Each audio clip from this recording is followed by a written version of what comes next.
Okay, we are going to start a new lesson, that is dual nature of light. So in the dual nature of light we are going to study about very important principles, that is photoelectric effect பத்தி படிக்க போறோம், then de Broglie hypothesis பத்தி படிக்க போறோம், then we are going to study about x-rays. இந்த மூணு காம்போனன்ட்டா இந்த dual nature of light இருக்கு. ஓகே, ஸோ இதுக்கு முன்னாடி கண்டுபிடிச்ச எக்ஸ்பெரிமெண்ட்ஸ், அதாவது ஃபோட்டான்ஸ்னால் என்ன, அப்புறம் how photons are produced, how the photons and energy are related, this and all fully theoretical. Okay, so நம்ம டைரெக்டாக இந்த லெசனோட மூணு கீ கான்செப்ட்டுக்கு போக போகிறோம், that is photoelectric effect, then de Broglie hypothesis, then finally we are going to study about x-rays. These are three important components. First we'll start with photoelectric effect, with directly we'll start photoelectric effect. See, in the photoelectric effect Einstein, we know the greatest scientist of all time, it's Albert Einstein, Newton and so far. So Albert Einstein propose பண்ண theory-ல, in the theory he got Nobel Prize. Okay, because this theory changed the way we are seeing the physics, because இதுக்கு முன்னாடி இருந்த physics-க்கும் அதுக்கப்புறம் வந்த physics-க்கும் there is a much difference அப்படின்னு சொல்லுவோம். அதாவது இதில இருந்து தான் குவாண்டம் ஃபிசிக்ஸே டெவலப் ஆச்சு அப்படின்னு கூட நம்ம இதை சொல்லலாம். ஓகே, ஸோ ஃபோட்டோஎலக்ட்ரிக் எஃபெக்ட் அப்படின்றத எழுதலாம். we can write it discovered by Einstein in 1905. Okay, 1905 states that emission of electron from metal surface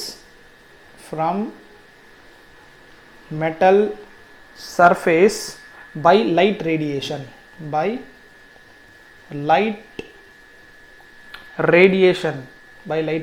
is called photoelectric effect. It's called photoelectric effect அப்படினு சொல்லுவோம். அதாவது discovered by Einstein 1905. So this is the point, that is emission of electron from metal surface by light radiation. So light ஒரு மெட்டல்ல pass பண்ணோம் அப்படின்னா என்ன ஆகும், electron emit ஆகிறத பார்த்தாங்க. அதுதான் நம்ம என்னன்னு சொல்றோம்னா சிம்பிளா photoelectric effect அப்படின்னு சொல்றோம். So electron emission from metal, we write that as a topic, electron emission from a metal. Okay, so see, there is a metal. இப்போ நம்ம கிட்ட இருக்கு ஒரு மெட்டல் இருக்கு. ஓகே, இந்த மெட்டலில் என்ன இருக்கும், ஆப்வியஸாக ஃப்ரீ எலக்ட்ரான்ஸ் இருக்கும் அப்படின்றது நம்மளுக்கு எல்லாருக்குமே தெரியும். இப்போ இந்த மெட்டலில் நம்ம என்ன பண்ண போகிறோம் அப்படின்னா லைட்டை பாஸ் பண்ண போகிறோம். லைட் அப்படின்றது திஸ் டியூல் நேச்சர் ஆஃப் லைட்டுன்றது டாப்பிக்கே எதுனாலனா, லைட்டுன்றது வேவா பார்ட்டிகல் அப்படின்றது ஒரு பெரிய டிபேட் இருந்துச்சு. கடைசியில் இந்த ஐன்ஸ்டைனோட பீரியடில் தான் ஐன்ஸ்டைன் என்ன சொன்னார், light can be a particle அப்படின்னு சொன்னார். அதுக்கு முன்னாடி லைட் வேவ் அப்படின்னு திங்க் பண்ணிட்டு இருந்தாங்க. ஸோ ஃபைனலாக they came to a conclusion after this photoelectric effect, light can behave as a particle, at the same time it can behave as a wave also. That's why the lesson itself dual nature of light. So இதில் இந்த photoelectric effect we are going to treat the light as a particle. So லைட்ன்றது particle இல்லையா, அந்த லைட்டுக்கு ஒரு energy இருக்கும் இல்லையா, அந்த பார்ட்டிக்கலுக்கு பேர், இந்த லைட்டோட பார்ட்டிக்கலுக்கு பேர் தான் என்னன்னு சொல்லுவோம் அப்படின்னா ஃபோட்டான் அப்படின்னு சொல்லுவோம். ஓகே, இந்த லைட் பார்ட்டிகளுக்கு இந்த ஃபோட்டான் எதை டிபெண்ட் பண்ணியிருக்கு அப்படின்னா photon. Okay, energy of photon is directly proportional to the frequency. அதாவது ஃபோட்டானோட எனர்ஜி எதை பொறுத்துனா ஃப்ரீக்வன்சியை பொறுத்து. இட் மீன்ஸ் ஃப்ரீக்வன்சி அதிகமாக எனர்ஜியும் என்ன ஆகும் அப்படின்னா அதிகமாகும் அப்படின்னு அர்த்தம். இப்போது if you take a gamma rays, it is high frequency, it means high energetic. If you take a radio waves, அது லோ ஃப்ரீக்வன்சி, அப்போ அதுக்கு லோ எனர்ஜி அப்படின்னு அர்த்தம். ஸோ ஒரு மெட்டல்லேருந்து, will come back to the electron emission from metal, ஒரு மெட்டல்லேருந்து ஒரு எலக்ட்ரானை நாக் பண்ணணும் அப்படின்னா, அதாவது வெளியில் நாக் ஆஃப் பண்ணி எடுக்கணும் அப்படின்னா இந்த எனர்ஜி என்னவா இருக்கணும் அப்படின்னா, அந்த எலக்ட்ரானுக்குன்னு ஒரு பர்டிகுலர் ஃப்ரீக்வன்சி இருக்கும். அந்த ஃப்ரீக்வன்சியோட இந்த ஃப்ரீக்வன்சி என்ன ஆகணும், மேட்ச் ஆகணும். அப்படி மேட்ச் ஆனால் மட்டும்தான் என்ன ஆகும், மியூச்சுவல் ரிப்பல்ஷன் நடந்து எலக்ட்ரான் எலக்ட்ரான் என்ன ஆகும், மெட்டல் சர்ஃபேஸ்லேருந்து வெளியில் வரும் அப்படின்றத நம்ம சொல்லுவோம்.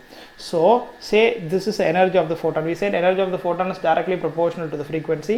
EB is directly proportional to nu. Proportionality remove பண்ணால் என்ன பண்ணணும், we have to introduce a constant, that is h. h is nothing but Planck constant அப்படின்னு நம்ம சொல்லுவோம்.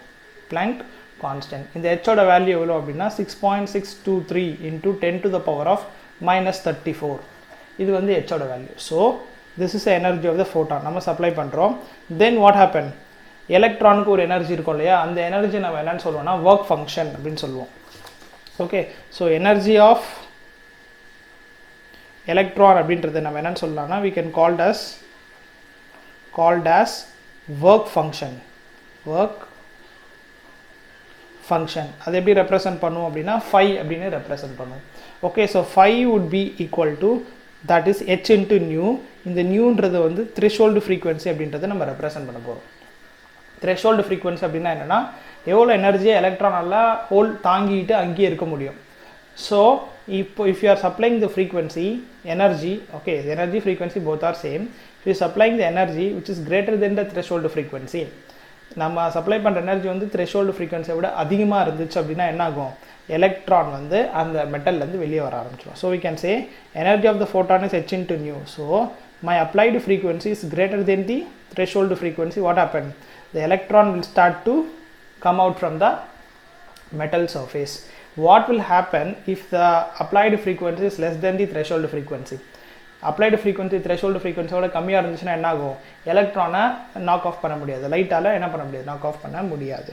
So energy must be greater than the threshold frequency. So யூஸ்வலாக இந்த frequency வந்து எதில் வரும் அப்படின்னா அல்ட்ரா வயலட்டில் வரும். ஸோ நம்ம அல்ட்ரா வயலட் ரேஸை பாஸ் பண்ணால் ஈஸியாக என்ன பண்ணிடலாம், எலக்ட்ரான் நாக் பண்ணிடலாம். ரேடியோ வேவ்ஸை பாஸ் பண்ணால் இதுலேருந்து எலக்ட்ரானை நாக் ஆஃப் பண்ண முடியுமா அப்படின்னா பண்ண முடியாது. Okay, that is the idea of to keep it in your mind. So in the energy of the photon வந்து ரெண்டு விஷயத்தை பண்ணுது. ஒன்று, it is knocking off the electron, correct? So எலக்ட்ரானை மெட்டல் சர்ஃபேஸ்லேருந்து வெளியில் வர வைக்குது. ரெண்டாவது, வெளியில் வந்து எலக்ட்ரானுக்கு வந்து என்ன இருக்கும் அப்படின்னா it is moving with the velocity v. It means it has some kinetic energy, correct? அதுக்கு ஒரு kinetic energy இருக்கும் இல்லையா, அப்போது அந்த kinetic energyக்கும் it has to move, so it needs some energy. அந்த எனர்ஜி இதுலேருந்து வரும், தானாக வராது. ஸோ இந்த சப்ளைட் எனர்ஜிலேருந்து தான் வரும். ஸோ அப்போ நம்ம என்ன சொல்லலாம் அப்படின்னா we can say the energy of the photon will do two work. One, it will knock off the electron, that is work function, then plus the kinetic energy of the electron. So this is the basic equation of the photoelectric effect. So energy of the photon would be equal to work function plus kinetic energy. So இதை நம்ம எப்படி எழுதலாம், again we can write this as energy of the photon is h into nu, work function we can h into threshold frequency, plus kinetic energy we can write as half mv square. So இப்படியும் நம்ம என்ன பண்ணிடலாம், எழுதலாம்.